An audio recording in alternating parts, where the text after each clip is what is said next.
जब कभी भी बॉलीवुड के टॉप एक्टर्स की बात होती है तो उसमें ऋतिक रोशन का नाम सबसे टॉप पर आता है। न केवल अपनी डांसिंग और एक्टिंग स्किल्स के लिए he is very well known for his unique movie selection. जहां अक्षय कुमार जैसे स्टार साल में 4 से 5 मूवीज करते हैं, वहीं ऋतिक काफी सिलेक्टिव हैं अपनी मूवी चॉइसेस को लेकर। जहां दूसरे एक्टर्स फोकस करते हैं क्वांटिटी पर, वहीं ऋतिक रोशन ने हमेशा फोकस किया है क्वालिटी कंटेंट पर। और तभी ऋतिक रोशन ने अपने 24 साल के करियर में केवल 26 फिल्में की हैं। अब ऐसा नहीं है कि उनके पास काम की कमी है या उनके पास कमी है फिल्मों की, बल्कि ऋतिक को पसंद है अपने आप को टाइम टू टाइम चैलेंज करना। वो एवं किसी भी मूवी को करने के लिए रेडी नहीं हो जाते जब तक उनको एक अच्छी स्क्रिप्ट ना मिले। नॉट ओनली स्क्रिप्ट, वो एक ऐसे एक्टर हैं जो कि टाइम इन्वेस्ट करते हैं कैरेक्टर ड्रिवन रोल्स के लिए, भले ही फिर क्यों ना उन्हें अपनी बॉडी को नेक्स्ट लेवल पर पुश करना पड़े। जो वॉर एंड बैंग बैंग जैसी मूवीज में हमने देखा था कि उनकी बॉडी किस पीक पर जा चुकी थी। ये तो बात रही उनके फिजिकली खुद को इवॉल्व करने की या फिर उसमें इन्वॉल्व होने की। अगर मैं बात करूं एक इमोशनली डिमांडिंग रोल की,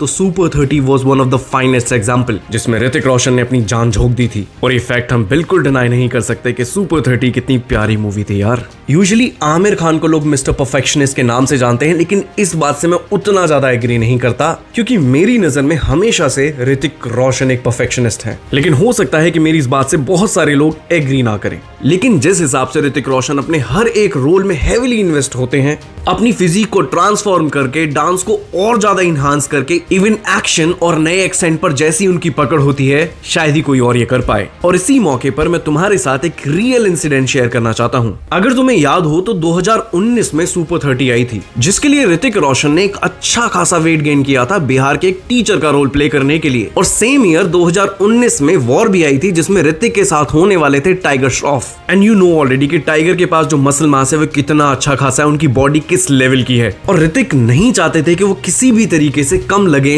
इन कंपैरिजन टू टाइगर श्रॉफ। अब ध्यान देने वाली बात यह है कि ऋतिक रोशन और टाइगर श्रॉफ की उम्र में लगभग 19 साल का फर्क है। अपनी स्लिप डिस्क, क्रॉनिक पेन होने के बाद भी ऋतिक ने महीनों तक ट्रेनिंग की और बहुत सारे चैलेंजेस भी ऋतिक रोशन ने फेस किए इस पूरी की पूरी ट्रांसफॉर्मेशन के टाइम पर। लेकिन इस पूरी की पूरी ट्रेनिंग के बाद जो रिजल्ट हमने वॉर में देखा, you can not deny that. क्या ही मजेदार पीक थी यार वो। ऋतिक रोशन की एंट्री पर जो हल्ले मचे थे, जो बाइसेप का जो पीक उस टाइम पे देखने को मिला था ना यार, मेरी आंखों से अभी भी वो भूला नहीं जाता। एंड कहीं ना कहीं मानो या ना मानो, ऋतिक ने ओवर शैडो तो जरूर किया था टाइगर को यहाँ पर। मैं बात करना चाहता हूँ कि किस तरीके से ऋतिक एक्सपेरिमेंट करते हैं और चीजों को और ज्यादा एक्सप्लोर करना पसंद करते हैं। और ये उनकी मूवी सिलेक्शन और कैरेक्टर ओरिएंटेड अप्रोच से साफ साफ पता चलता है। अब ऋतिक ने अपने करियर की शुरुआत की थी कहो ना प्यार है जैसी रोमांटिक मूवी से। उसके बाद धूम 2 और वॉर जैसी एक्शन मूवीज करके ऋतिक ने बताया कि वो कितने परफेक्ट चॉइस हैं किसी भी एक्शन मूवी के लिए। ड्रामा जैसे जॉनरा में जोधा अकबर जैसी मूवी का आज भी कोई तोड़ नहीं है। और फिर उसके बाद आती है सुपर 30 जैसी बायोपिक। और मुझे नहीं लगता कि काबिल जैसी मूवी जो कि कैरेक्टर ओरिएंटेड थी, शायद उसे आपको भी भूल पाए। विच शोज कि ऋतिक हमेशा एक्सपेरिमेंट करना पसंद करते हैं और सिमिलर स्क्रिप्ट से वो हमेशा बचने की कोशिश करते हैं। और इसी वजह से ऐसा होता है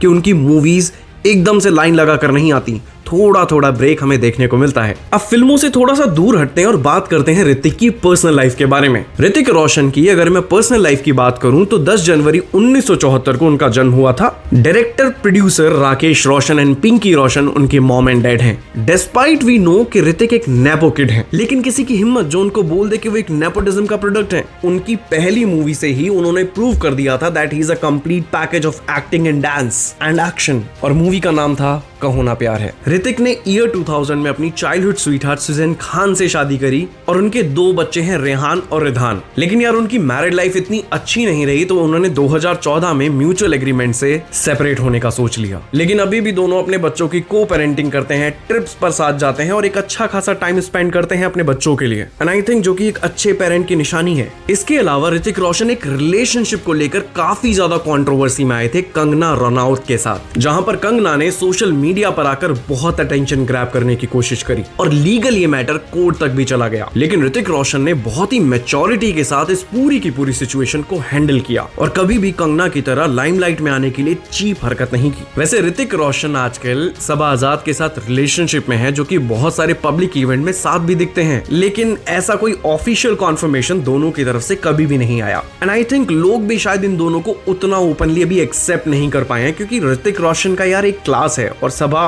आई don't want to comment on it. यार ऋतिक के जो फैन है ना वो बहुत ही एक्साइटेड होते हैं ऋतिक की किसी भी मूवी के लिए, बहुत लंबे लंबे टाइम तक वेट भी करते हैं, including my self. I am a biggest fan of him और मेरी तरह बहुत सारे हैं। अगर वक्त में मैं थोड़ा सा पीछे जाऊं तो ऋतिक की जो लास्ट मूवी थी वो थी फाइटर, जो कि 2024 में इसी साल आई थी और ये एक हिट मूवी थी जो कि 250 करोड़ के बजट में बनी थी और इस मूवी की अर्निंग मोर देन 350 करोड़ है। ऋतिक की अगर फ्यूचर मूवीज की अगर मैं बात करूं जो करंटली पाइपलाइन में है, वो है पहली मूवी क्रिश 4 और उसके बाद है war. And I think war 2 की जो शूटिंग है वो ऑलरेडी स्टार्ट भी हो चुकी है, लेकिन क्रिश 4 के लिए अभी भी हम एंटिसिपेशन ही लगा रहे हैं। तो हो सकता है कि थोड़ा सा वेट अभी हमें करना पड़े। वैसे कुछ लोग तो ये भी बोलते हैं कि ऋतिक रोशन को ब्रेक ले लेना चाहिए अपने एक्टिंग करियर से, लेकिन यार मुझे और उनके फैंस को नहीं लगता कि उनको ब्रेक लेना चाहिए। I think he is still good to do acting for next 50 years.